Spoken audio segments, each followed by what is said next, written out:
Hi there.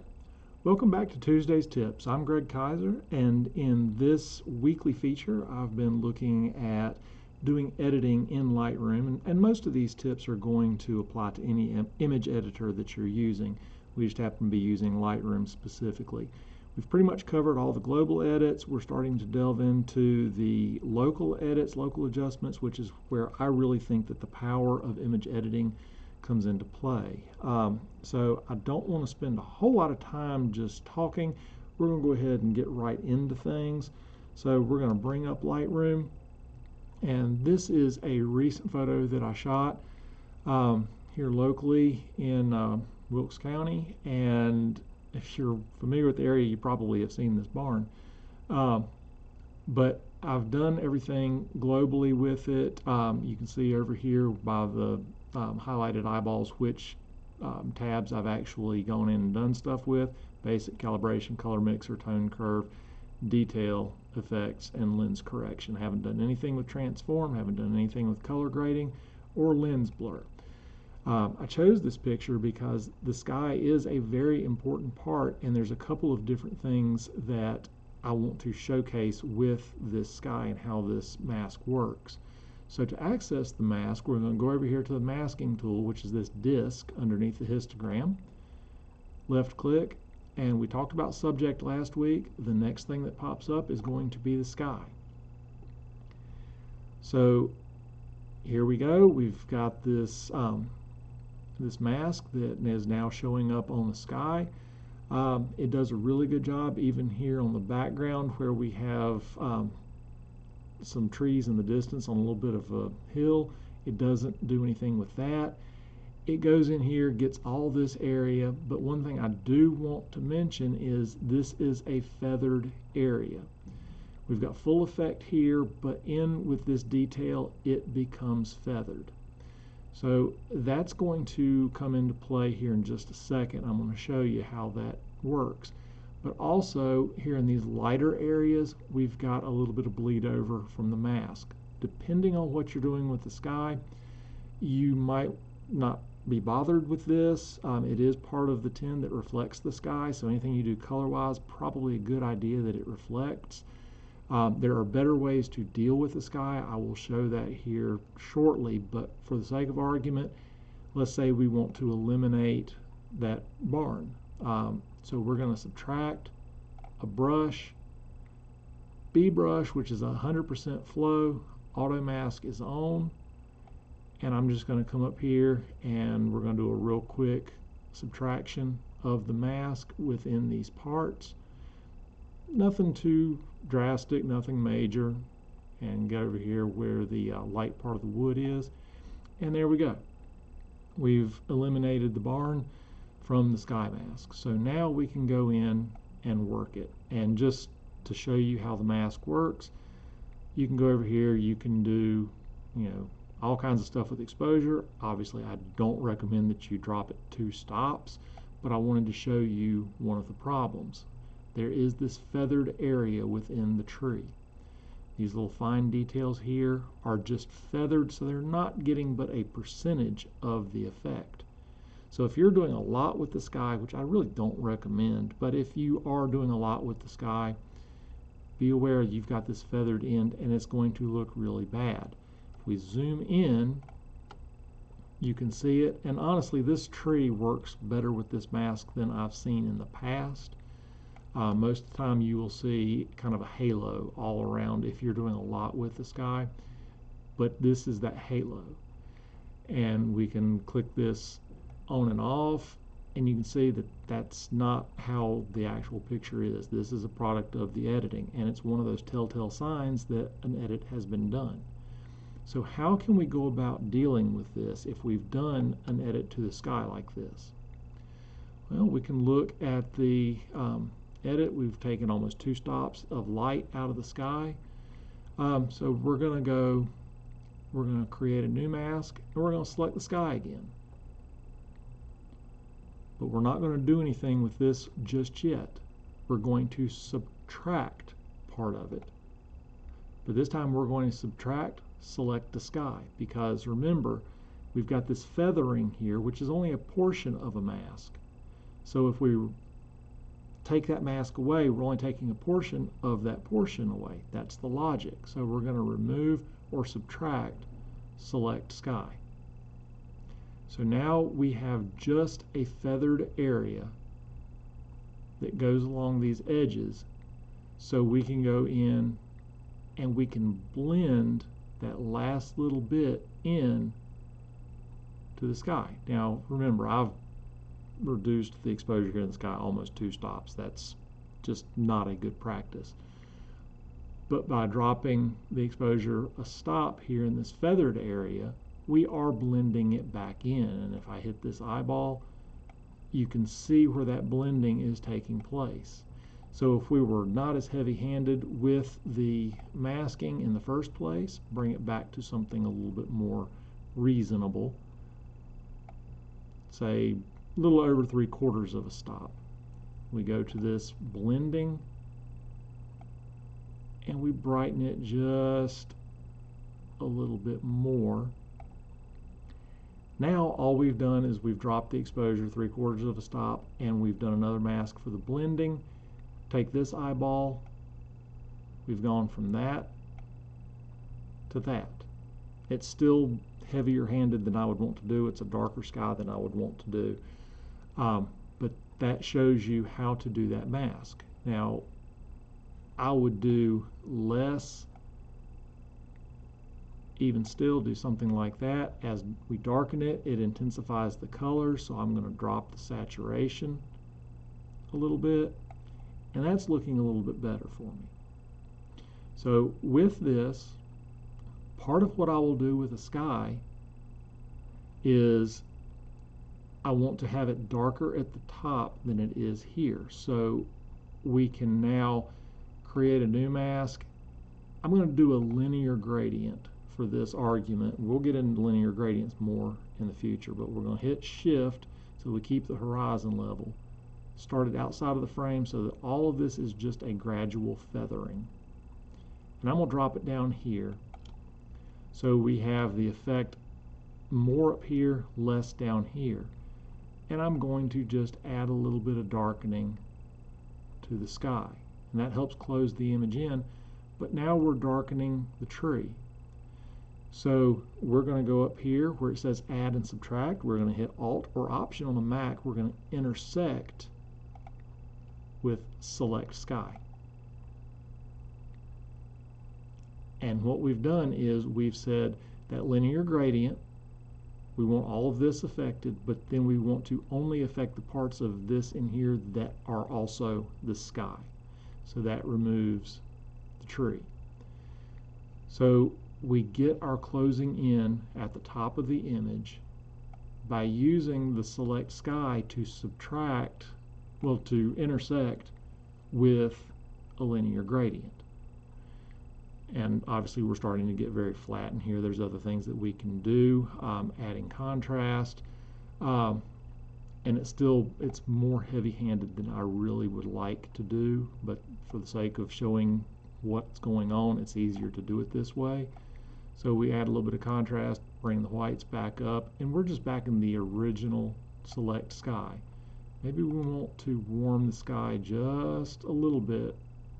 There we go. Now we've made the whites a little purer. A little bit too green, so we're going to add a little bit of magenta. And this is where you really get into the fine-tuning, because all I'm doing is affecting the sky.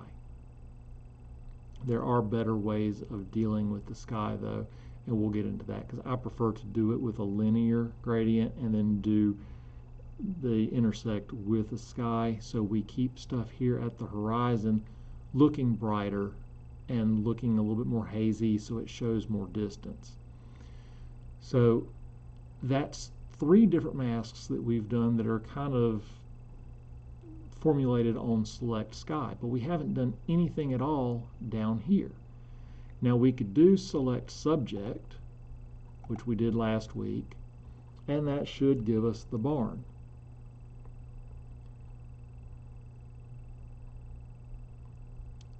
Okay, this is one of those where it shows Lightroom is having a hard time finding this subject, which is fine because really I want to deal with everything but the sky at this point. So we're going to just delete this mask. Click on the three little dots here, delete mask 4. We're going to create new mask, select sky because that's what this week is all about. We're selecting the sky. But remember, you can either click this box over here on the stack that says invert, or you can go to the three dots, invert mask 4, and look what just happened. Now we've got everything that isn't sky. Keep in mind you have this feathered issue here, or feathered part here. So with this, I want to add a little bit more sharpness in the form of texture. So now I can add this without interrupting the sky.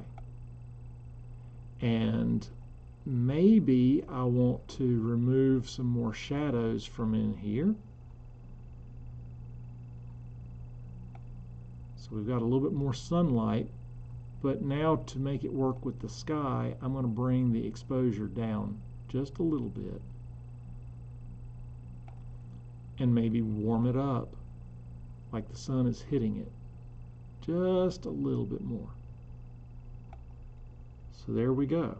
Now we have effectively made this picture two different edits. We've got a sky and we've got a not a sky. Now, of course, we go in and do a whole lot of other things, but these are things that you can do with the sky. And again, if we want to deal with that feather, create new mask, select sky, invert, subtract, select sky, because it's still going to pull just a portion of that feather area out, and where we've redacted here, let's see, the total mask is here. Let's see, we now invert that removing of the sky. There we go. Now we're seeing that feather point. So we did the sky, we inverted it, we removed the sky again, which is going to remove this, but I wanted to remove down here, so I needed to invert this particular thing, because you can invert each part of this individually. So now we've got this area right here, and we can do whatever we need to do with that to blend it in. Now, another way of doing the blending is to go in and add a brush. And let's just say, let's see, the mask 2 here was the blending. We're going to delete mask 2. We're going to delete mask 5. This is where titling these really comes in handy, because you really know what they are. So we can now create a new mask, brush, a brush, drop the exposure about a half a stop, nice big feather, and we can come in here and we can work this blending area in. We are creating a new mask, and we are basically darkening that part of the sky, and you can see it there in the tree. Just that little bit right there, half a stop. We are blending it in with the A brush at 30%, so it's something that we can build up. To me, this is an even better way of blending things, because it's a little bit more abstract and it's a little bit more difficult to see. Edits are supposed to be very, very subtle. So keep that in mind. That's how I prefer to blend, but that select sky, subtract sky will do kind of the same thing. You may still need to go in and fine tune it with a brush, but it gives you some different options. So that's kind of the select sky. I don't think that there's really a whole lot else that we can do with it. You know, we can do select sky, and then we can do a more natural feather by subtracting a linear gradient, and we do shift, that keeps it level. I much prefer to do my skies this way because it does give a more natural appearance. We keep the stuff here in the distance light.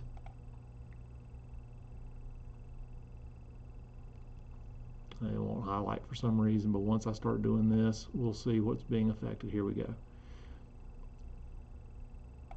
And it's a way of closing it in. We keep this a little bit brighter. It shows distance, and it's more of a gradual thing. The side benefit is we don't have the feathering that we have to worry about here right at the horizon.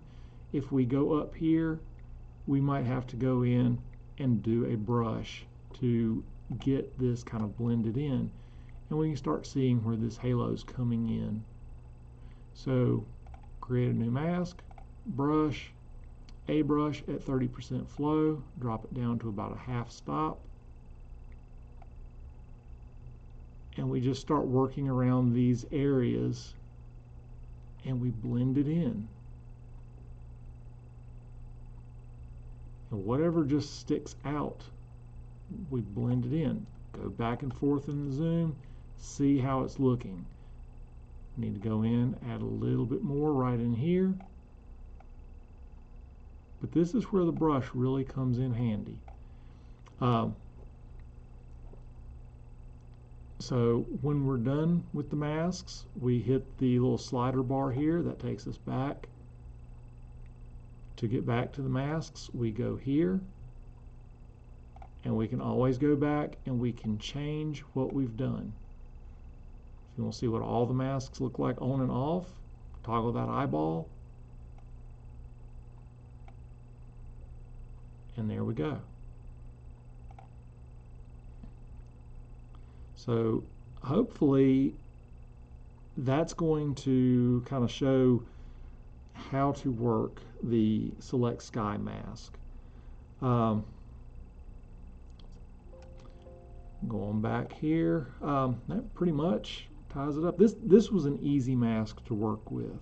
Just remember that you do have the ability to select the sky and then do the inverse, which is going to select everything but the sky. So that's a real quick way of doing a dual edit on a picture. And by dual edit, a lot of times you have weird lighting conditions or just a weird setting where you want to work the shadow end of the ground and then you want to work the highlight end of the sky to bring things more into unison. This is where doing a dual edit really comes in. You can't do that globally because you're affecting all the pixels across the entire screen. By going in and doing something like Select Sky and then do the inverse of Select Sky, you have broken the picture up into two different layers basically, and you can edit each one individually without affecting pixels accidentally. So keep that in mind, and I hope that this has been beneficial for you. Keep in mind also, I do offer mentorships. I can do it virtually, I can do it in person. If you're in the foothills of North Carolina, I'll leave a link to the mentorship description and stuff down in the description of this video. Let me know if there's something I can help you with. Drop a comment if there's something specific that you're having trouble with in masks especially, but just in Lightroom in general. And it might be a real good starting point for a video.